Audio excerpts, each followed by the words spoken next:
Hai hai hai, kembali lagi di AA Channel. Apa kabar semuanya? Saya berdoa semua yang menonton sehat selalu dan diberi kemudahan untuk semua hal baik. Kali ini kita akan membahas film unik yang judulnya Idiocracy 2006. Oke, biar tidak kelamaan, langsung saja kita mulai ceritanya. Film ini berawal pada abad 21. Di dunia ini, manusia pada masuk ke masa seleksi alam di mana dari yang terdahulunya adalah orang pintar. Tapi, makin kesini kok makin gak pintar ya? Mungkin sudah capek jadi orang pintar. Tapi meski begitu, ada dua versi dalam kehidupan manusia. Satu, dari yang IQ-nya tinggi, contohnya dari keluarga kleper, malah memilih untuk belum mempunyai anak. Berbeda dengan keluarga Clevon yang memiliki IQ tidak pintar, mereka malah digenjot untuk terus dapat keturunan. Hingga ia pun memiliki banyak keturunan, malah akan memperbanyak generasi orang kurang pintar yang akan terjadi di dunia ini. Meski belum memiliki keturunan 5 tahun, kemudian Klepper harus is dead karena terkena sakit jantung. Mungkin 100 tahun generasi Clevon makin berkembang menjadi puluhan, bahkan ratusan dengan keturunan yang kurang pintar yang terjadi di antara mereka.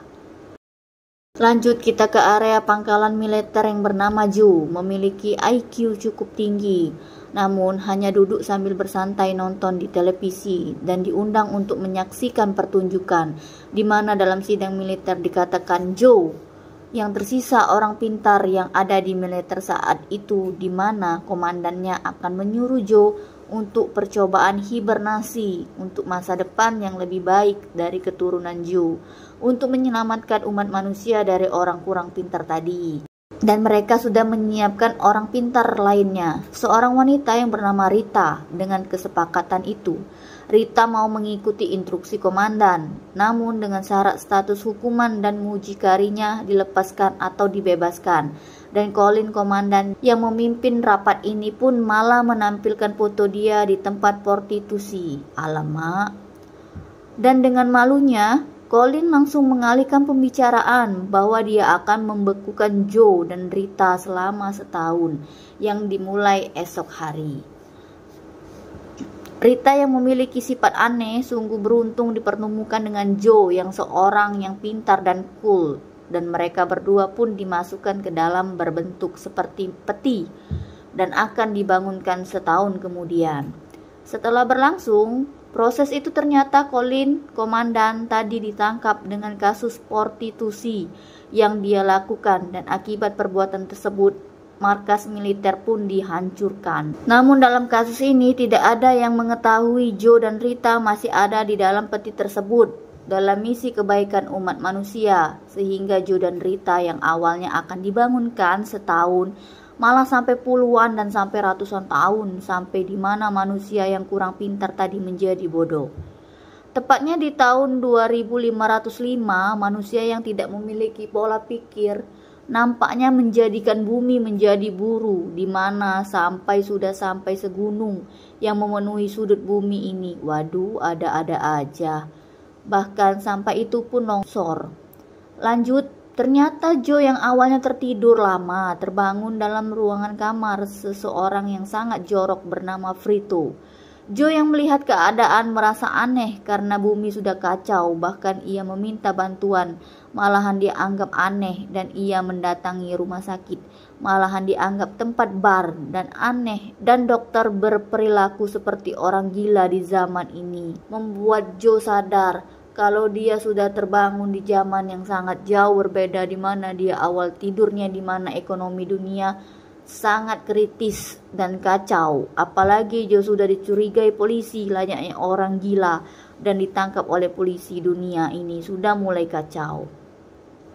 Joe pun disidang di pengadilan yang isinya semua orang kurang pintar tadi, dan Joe mencoba menjelaskan tentang di mana apa yang sedang terjadi, tapi tak ada seorang pun yang mempercayainya dan hanya ditertawakan oleh orang sekitar. Hingga Joe pun tak punya pilihan lain.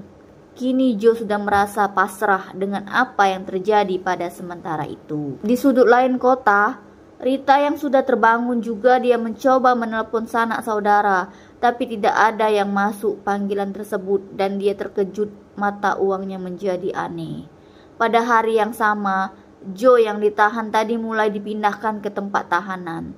Namun karena dia adalah orang pintar yang tersisa, Joe akhirnya bisa membodohi teman dan polisi yang ada di penjara tersebut dan bisa kabur dari sana.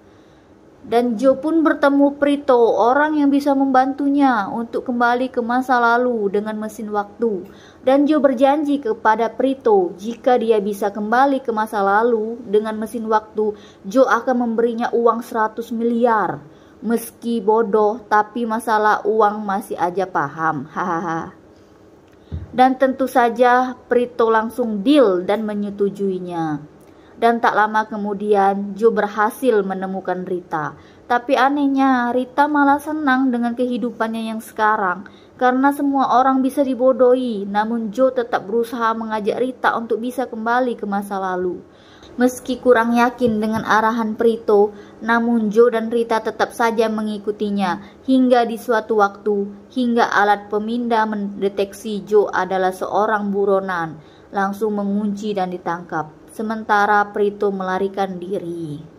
Namun bukan di penjara polisi membawanya karena dia terdeteksi alat pemindai tadi adalah seorang yang pintar atau memiliki IQ yang tinggi. Ia malah diundang ke Gedung Putih dan dia menjadi tamu keagungan di sana.